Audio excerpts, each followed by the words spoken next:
बुरे बनो, तभी आप सफल हो पाओगे। सूरज की हल्की किरणें पहाड़ों के बीच बसे छोटे से कस्बे सीताखेत पर बिखर रही थीं। सुबह का समय था और हवा में चीड़ के पेड़ों की महक फैली हुई थी। इसी कस्बे में रहता था आरव, एक सीधा सादा, नम्र और दूसरों की मदद करने वाला युवक। सभी उसे अच्छा लड़का कहकर बुलाते थे क्योंकि वह हमेशा मुस्कुराकर हाँ कह देता था, चाहे कोई उससे कितना भी अनुचित काम क्यों न करवाए। पर एक समस्या थी, अपने इसी बहुत अच्छे स्वभाव की वजह से वह कभी अपनी जिंदगी में आगे नहीं बढ़ पाता था। जीवन की उलझनें। आरव एक सरकारी स्कूल में सहायक शिक्षक था। वह पढ़ाई में तेज था, पर आत्मविश्वास की कमी उसके हर कदम पर भारी पड़ती थी। स्कूल का प्रधानाचार्य अक्सर उससे अपने निजी काम करवाता, बाजार से सामान लाना, घर तक फाइलें पहुंचाना, त्योहारों पर घर सजाने में मदद करना। आरव कुछ बोल नहीं पाता। दोस्त उसे समझाते, यार ना बोलना सीखो, तुम हर किसी का काम करते जाओगे तो लोग तुम्हें हल्के में ही लेंगे। लेकिन आरव मुस्कुराकर कहता, क्या फर्क पड़ता है, मदद करने से दिल को सुकून मिलता है। पर उसके दिल के भीतर कहीं ना कहीं एक टीस जरूर उठती थी। क्या मैं सच में सही कर रहा हूँ, या खुद को ही नुकसान पहुंचा रहा हूँ। एक नई छात्रा का आगमन। एक दिन स्कूल में नई छात्रा आई, साक्षी, 12वीं की छात्रा। तेज दिमाग, आत्मविश्वासी और स्पष्टवादी।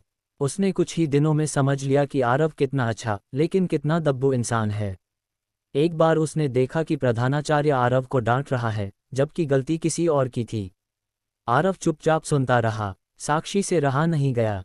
वह बोली, सर, गलती अनुष्का मैम की है, आपने उन्हें क्यों नहीं टोका। प्रधानाचार्य भड़क गया, तुम अपने काम से काम रखो। लेकिन बाद में आरव के पास आकर साक्षी बोली, सर, हर बात पर हाँ करना अच्छी बात नहीं। दुनिया में आगे वही बढ़ता है जो समय आने पर ना कहने की हिम्मत रखता है। आरव ने हंसते हुए बात टाल दी, मैं किसे चोट पहुंचाना चाहता हूँ, मैं बुरा इंसान नहीं बनना चाहता। साक्षी बोली, पर कभी कभी थोड़ा बुरा होना ही असली अच्छाई की रक्षा करता है। Turning point. कुछ दिनों बाद स्कूल में विज्ञान प्रदर्शन का आयोजन हुआ। आरव कई महीनों से एक विशेष विज्ञान प्रोजेक्ट बनाने में छात्रों की मदद कर रहा था।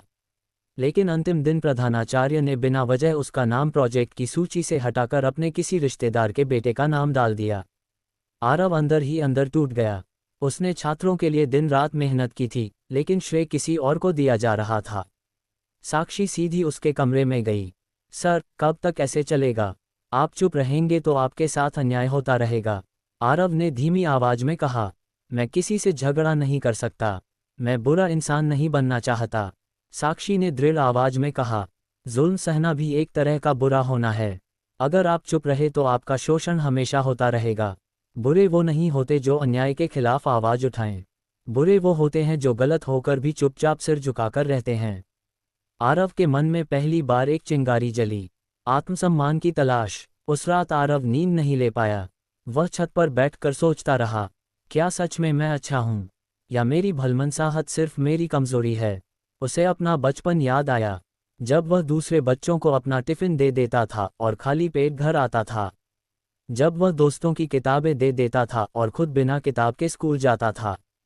हर कोई उसे बहुत अच्छा कहता था, पर उसकी अच्छाई ने हमेशा सिर्फ उसे ही नुकसान पहुंचाया। उसने तय किया, अब समय आ गया है कि मैं खुद के लिए खड़ा हूँ। यदि दुनिया मुझे बुरा कहती है तो कहे, पर मैं अपना हक लूंगा। बदलाव की शुरुआत। अगले दिन प्रोजेक्ट प्रदर्शन का उद्घाटन हो रहा था।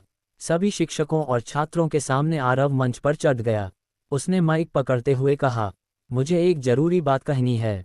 इस प्रोजेक्ट को साक्षी, रोहन, अजय और बाकी छात्रों ने मेरी देखरेख में बनाया है। लेकिन इसका श्रेय गलत व्यक्ति को दिया गया है। ये नाइंसाफी है और मैं इसे स्वीकार नहीं करता। सारा हॉल सन्न हो गया। प्रधानाचार्य का चेहरा गुस्से से लाल हो गया। लेकिन इस बार आरव पीछे नहीं हटा। उसने कहा, मैं हमेशा चुप रहा, हमेशा हाँ कहता रहा, पर आज मैं सिर्फ सच बोल रहा हूँ। अगर ये बुरा होना है तो मैं बुरा ही सही। छात्र तालियां बजाने लगे। शिक्षकों ने भी उसका समर्थन किया। ऊपर के अधिकारियों तक ये बात पहुंची और जांच बैठी। कुछ ही दिनों बाद प्रधानाचार्य को अपने पद से हटना पड़ा। आरव को उसकी ईमानदारी और साहस के लिए स्कूल का समन्वयक कोऑर्डिनेटर बना दिया गया। नई पहचान। आरव का आत्मविश्वास बढ़ चुका था। अब वह लोगों की मदद तो करता, लेकिन अपनी सीमाएं तय करके। किसी का गलत काम वह नहीं करता था। किसी के दबाव में वह नहीं आता था। लोग अब भी उसे अच्छा कहते थे, पर अब नया शब्द भी जुड़ गया था, मजबूत। साक्षी ने एक दिन मुस्कुराते हुए कहा, सर देखिए, बुरे बने बिना सफलता नहीं मिलती, लेकिन यहाँ बुरा का मतलब गलत नहीं, साहसी और आत्मसम्मानी होना है। आरव ने कहा, हाँ, शायद मैं अब समझ पाया हूँ कि दुनिया की नज़र में जो थोड़ा बुरा है, असल में वही खुद के लिए सच में अच्छा होता है। संदेश। आरव की कहानी कस्बे में फैल गई। लोग अपने बच्चों को उसकी मिसाल देते कि अच्छा बनो, पर इतना भी नहीं कि लोग तुम्हें हल्का समझने लगें। जरूरत पड़ने पर ना कहना सीखो, अपने हक के लिए लड़ो। आरव अब पहले से ज़्यादा सफल था, क्योंकि वह अब सिर्फ अच्छा नहीं था, सही मायनों में समझदार था। कहानी का निष्कर्ष। कभी कभी थोड़ा बुरा होना मतलब किसी का दिल दुखाना नहीं, बल्कि अपने आत्मसम्मान और अधिकारों की रक्षा करना है। जो व्यक्ति हमेशा चुप रहता है, हमेशा झुकता है, वह दूसरों के लिए सीढ़ी बन जाता है। लेकिन जो जरूरत पड़ने पर आवाज़ उठाता है, वह जीवन में आगे बढ़ता है।